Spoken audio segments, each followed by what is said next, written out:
Alhamdulillah. Pakai Surabaya apa bahasa Indonesia?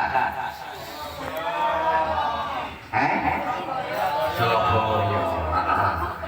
Ya, ya apa sih kabare arek-arek Surabaya?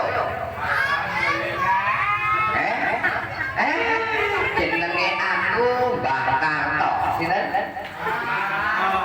Kaki aja nganti mekar. Kono aja nganti mekar hal-hal yang negatif.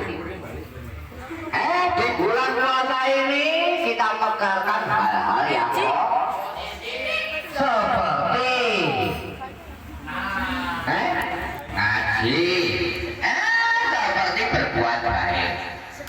Kadang-kadang kodok-kolo sampai kalau aku gak iso makoni baik, minimal positif kita baik, alhamdulillah.